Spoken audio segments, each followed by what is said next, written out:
Matric ପରୀକ୍ଷା ପାଇଁ ଆସିଲା ବଡ଼ ଖବର। ଆସନ୍ତା 21 ତାରିଖରୁ ରାଜ୍ୟରେ ମ୍ୟାଟ୍ରିକ୍ ପରୀକ୍ଷା ଆରମ୍ଭ ହେବ।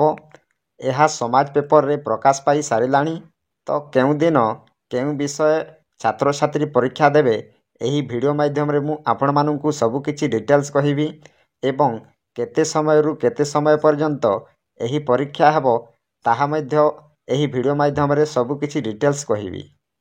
ତେଣୁ ଭିଡ଼ିଓକୁ ଷ୍ଟାର୍ଟ କରିବା ପୂର୍ବରୁ ଆପଣମାନଙ୍କୁ ଗୋଟିଏ ଅନୁରୋଧ, ଭିଡ଼ିଓକୁ ଗୋଟିଏ ଲାଇକ୍ କରନ୍ତୁ ଏବଂ ମୋ ଚ୍ୟାନେଲକୁ ପ୍ରଥମେ ଆସିଥିଲେ ଗୋଟିଏ ସବସ୍କ୍ରାଇବ୍ କରି ଅଲ୍ ନୋଟିଫିକେସନକୁ ଅନ୍ କରନ୍ତୁ, ଫଳରେ ଏହିପରି ହେଲ୍ପଫୁଲ୍ ନୂଆ ନୂଆ ଭିଡ଼ିଓ ଆପଣମାନଙ୍କଠାରେ ପ୍ରଥମେ ପହଞ୍ଚିବ।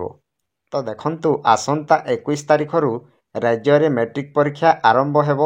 ଏଥିପାଇଁ ଗଣଶିକ୍ଷା ବିଭାଗ ପକ୍ଷରୁ ଆଡ଼ମିଟ୍ କାର୍ଡ଼ ଜାରି କରାଯାଇଛି।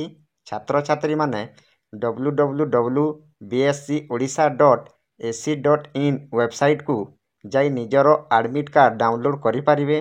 ମାଟ୍ରିକ୍ ସମେତ ଏସ୍ଓଏସ୍ସି ଏବଂ ମାଧ୍ୟମା ପରୀକ୍ଷାର ଆଡ଼ମିଟ୍ କାର୍ଡ଼ ମଧ୍ୟ ୱେବସାଇଟରେ ଉପଲବ୍ଧ କରାଯାଇଥିବା ମାଧ୍ୟମିକ ଶିକ୍ଷା ବୋର୍ଡ଼ ପକ୍ଷରୁ କୁହାଯାଇଛି। ସୂଚନା ଅନୁସାରେ ଆସନ୍ତା 21 ତାରିଖରୁ ମାର୍ଚ୍ଚ 6 ତାରିଖ ପର୍ଯ୍ୟନ୍ତ ଉଭୟ ରେଗୁଲାର ଏବଂ ଏକ୍ସ ରେଗୁଲାର ପରୀକ୍ଷାର୍ଥୀଙ୍କ ପାଇଁ ପରୀକ୍ଷା ଅନୁଷ୍ଠିତ ହେବ।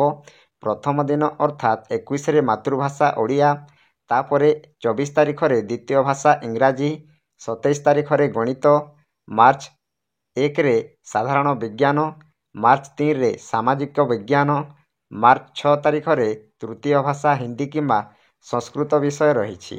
ପରୀକ୍ଷା ସକାଳ 9ଟାରୁ ଆରମ୍ଭ ହୋଇ ପୂର୍ବାହ୍ନ 11ଟା30 ପର୍ଯ୍ୟନ୍ତ ଚାଲିବ। କେବଳ ଗଣିତ ପାଇଁ ଅଧିକ 15 ମିନିଟ୍ ସମୟ ଦିଆଯିବ, ଅର୍ଥାତ୍ 11ଟା30 ପରିବର୍ତ୍ତେ 11ଟା45ରେ ଗଣିତ ପରୀକ୍ଷା ଶେଷ ହେବ।